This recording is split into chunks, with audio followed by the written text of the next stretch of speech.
喂，大家好，我係 Scofield 啊。今日同 Peter、Tracy 出嚟影相，咁咧因為咧阿 Tracy 介紹我哋去呢個紅萬字會啊。我以為係紅十字會，但係原來紅萬字會喎。睇個外相都似咗紅十字會嗰啲。所以我住都係做紅十字會咯，開頭嘅時候。係啊，咁啊，但係都話嗰個係即係人哋教堂啲擺聖母嗰啲位咁嘅。咁啊，本身個建築都係啲歐式啊、聖母嗰啲係咪？天主教嗰啲啊。但係佢係一個宗教大同五教合一嘅一個宗教嚟嘅，新興宗教。咁我哋一陣間入去影下相啦。出發之前記得 like 同 subscribe 個 channel 同埋撳埋個鐘仔啦，咁可以支持一下我，咁啊去多啲唔同嘅地方介紹，拍下片俾大家睇下。喺開始之前呢，都想買一個廣告啊，咁啊就係呢，今個星期一開始啦，直至到去4月6號，咁啊小弟呢參加咗個聯展，咁會喺中大新亞書院啦、成名館下邊許氏文化館嗰度呢展出咗5張細嘅畫作，咁啊呢5張呢都係我個女同佢嘅朋友之間相處畫出嚟嘅一啲畫嚟嘅，咁啊如果大家經過中大啦，咁啊可以上嚟睇下支持下，咁啊詳情你可以睇我 IG 啦。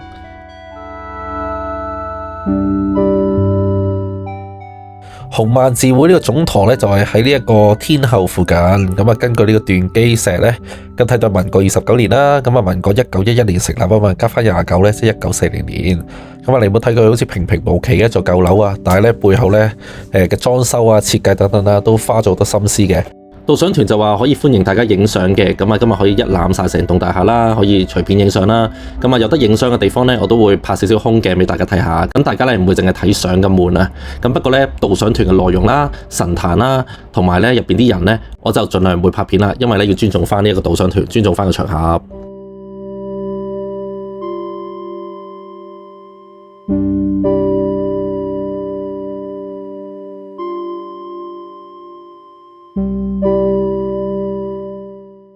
平時開放俾公眾呢，就係地下呢一層啦，咁啊會有牙科啦、醫科啦，咁啊俾大家去做門診嘅服務嘅。咁2、3、4樓呢，就係今日導賞團呢先可以有機會去參觀啦。啱啱導賞團講到呢啲方格形嘅裝飾呢係一啲回教元素嚟嘅，咁啊啲波波裝飾都係啦。咁呢度呢，你見到會有蓮花做裝飾，而地下呢亦都有會有太極嘅標誌，睇得出呢嗰種宗教嘅混雜啦。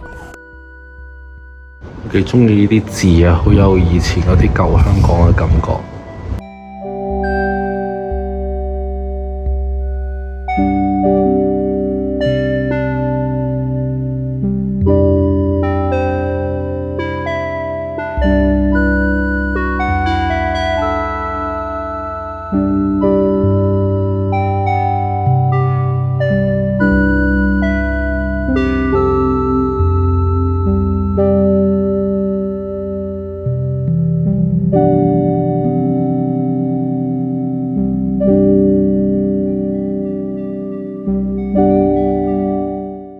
呢度有個常夜燈喎，就係話教會以前呢幫呢條街嘅居民照明用嘅。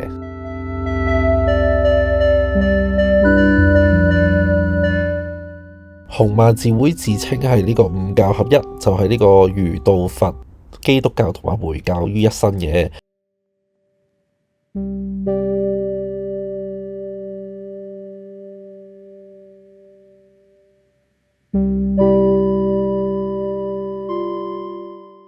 咁但係個人而言啊，參觀完呢覺得呢幾重呢個儒家同埋道家嘅感覺。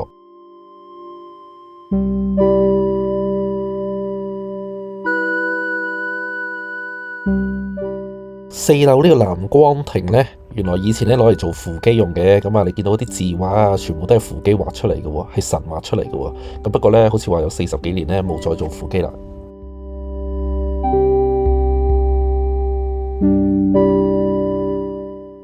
導賞員話俾我聽啊，呢一度嗰啲木地板咧都有80幾年歷史，同我之前去虎豹別墅一樣啦，可以保存得咁耐，而且係仲係咁靚喎。咁而牆身啊、地線啊嗰啲咧用嘅水磨石咧，都每一層咧都有少少唔同嘅顏色，而每一塊咧入邊都有幾組顏色、幾組唔同嘅水磨石拼埋一齊。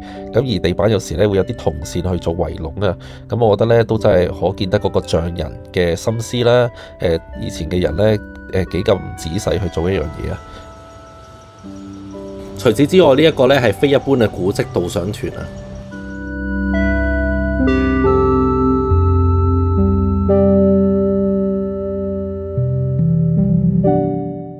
除咗介紹呢一度嘅精緻裝飾啊、裝修之外呢，亦都咧介紹呢一間教會嘅教義、宗旨等等，咁啊覺得好有趣。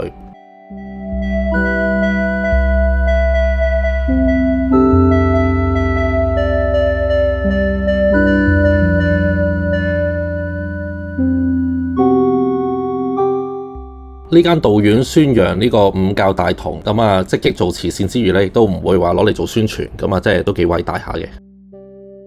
出到嚟咧，呢個位都幾靚喎，有條好有特色嘅迴旋樓梯。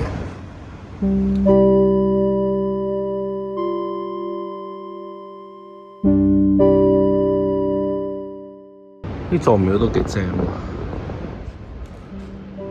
今晚又搞到拜神。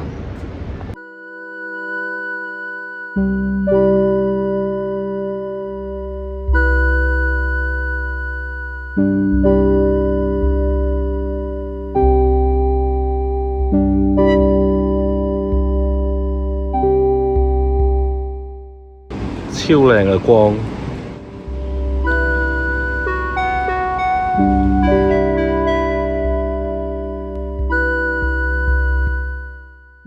好靚喎！呢個皇仁書院個光。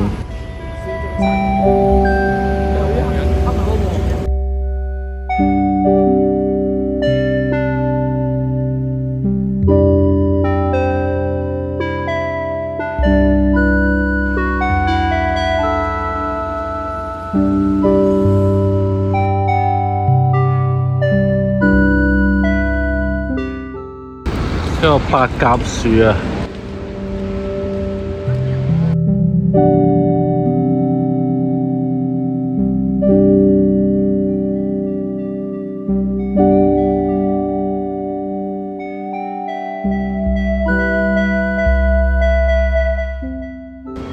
嗱，呢條百德新街的愛侶。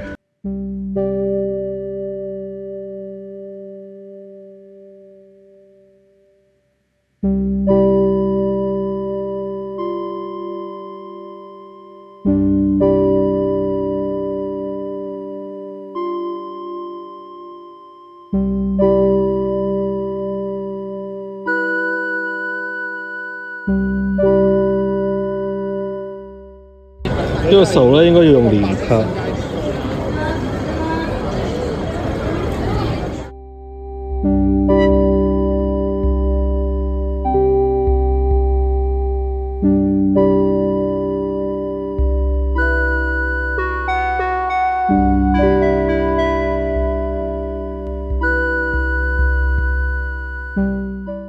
今日出到銅鑼灣呢，其實遇到一個幾靚嘅光，但係呢，唔知點解呢，影唔到啲咩好嘅相喎，最後呢，都要打道回府啦。